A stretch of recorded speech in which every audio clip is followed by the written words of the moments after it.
Chief Gerald Smith, Richmond Police Department. We're here to go over an officer-involved shooting that took place last night.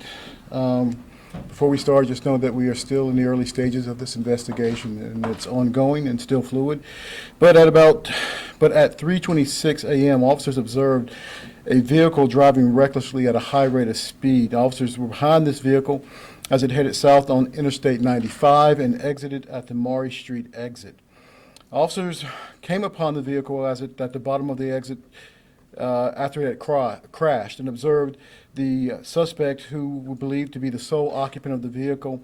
They attempted to engage him. The suspect fled the vehicle at the intersection of Commerce and Stockton. He entered into the community of the Towns at Riverside 1 and 2 apartment complex. As the officers attempted to engage him, the driver entered a nearby breezeway in the apartment complex. There was an exchange of gunfire between the driver and an officer.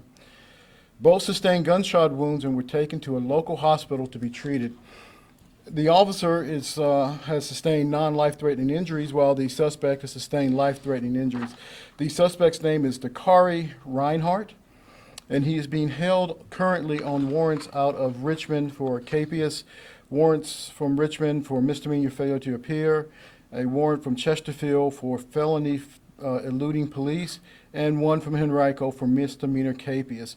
There will be other charges pending as this investigation continues and comes to a conclusion for his actions involving this case. As all officer-involved shootings, the department is conducting a thorough investigation into this incident. It is very fluid and ongoing. We're asking that anyone with any information about this case, please give Major Crimes Detective a call.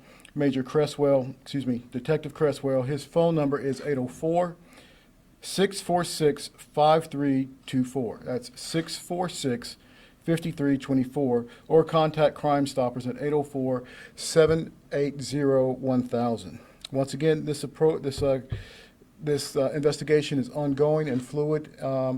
Our hearts and minds go out to everyone involved, and we would like to thank all the detectives and officers who responded to this scene for their tireless work in keeping our city safe. We can't overstate the partnership that we have with our community in helping to keep the city safe. So I'll take a few questions at this time. Yes, ma'am. Hi, Lisa Moore from NBC 12. Who shot first?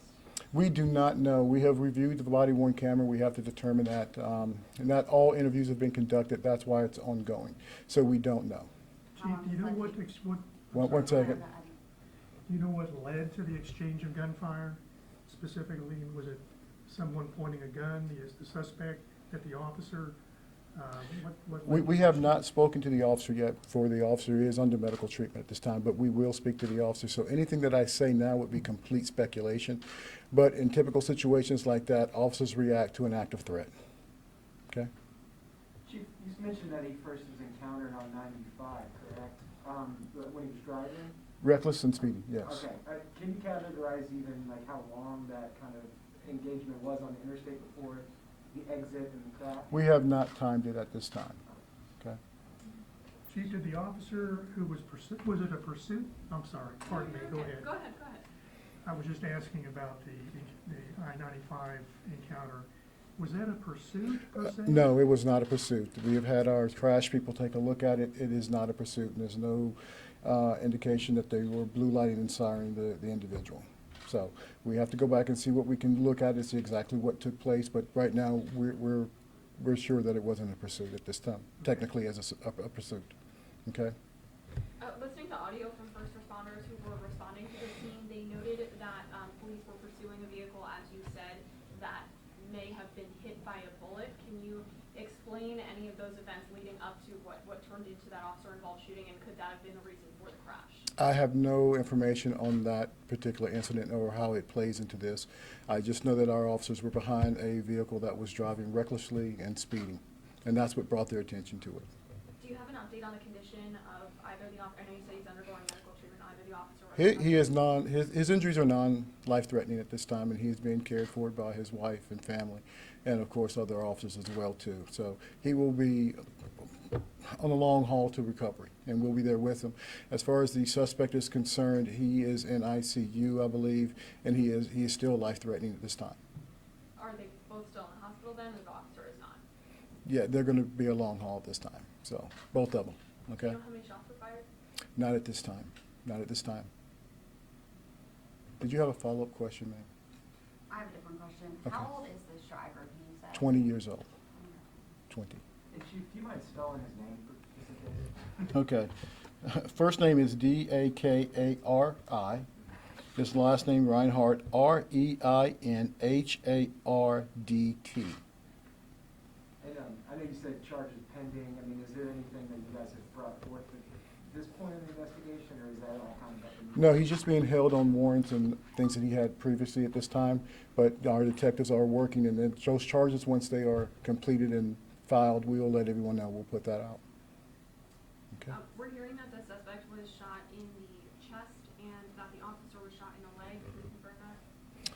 Yes, somewhere in the upper area here is where he was, in his upper torso, I can say for sure.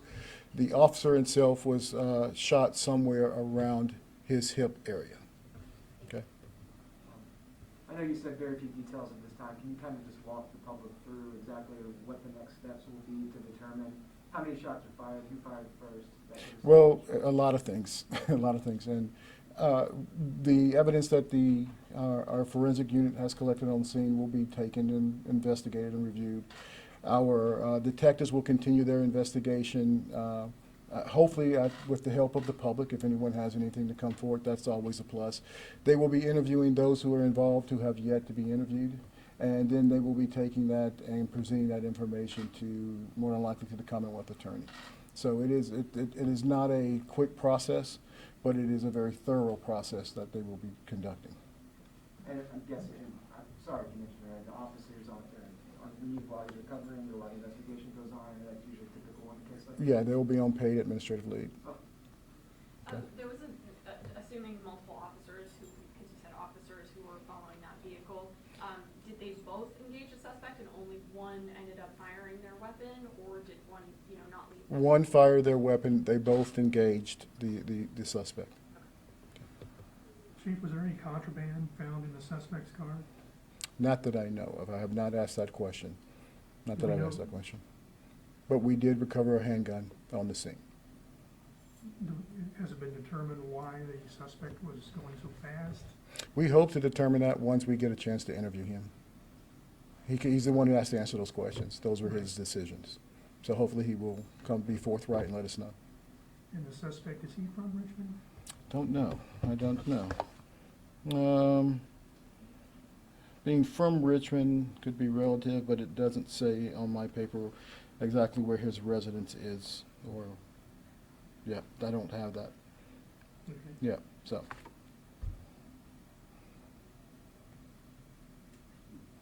No more questions? Thank Um, you. Would you mind- I see some popping up. Mhm. I'm gonna go because Go ahead. she hasn't asked a question. Well, this is actually on a different matter, but Major Armstead told the RHA that Operation Red Ball has led to 182 felony arrests and 136 misdemeanor arrests since November.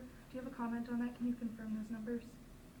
I would have to confirm those numbers, but I do know that the work that Operation Red Ball has put in is just phenomenal work. They are, to put it bluntly, they are going after those who are pulling triggers, and they're doing a phenomenal job of it. And Major Armstead is in the back of the room, and he can entertain some questions for you about that in more detail.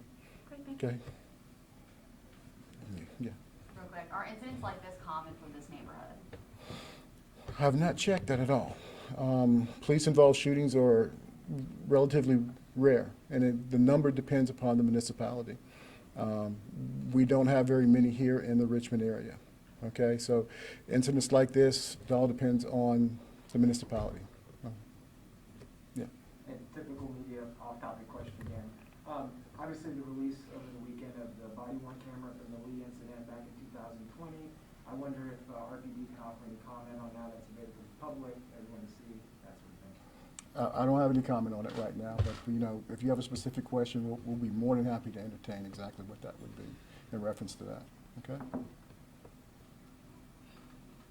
Anything else? Okay. Thank you, everyone. Thank you, Chief. My pleasure.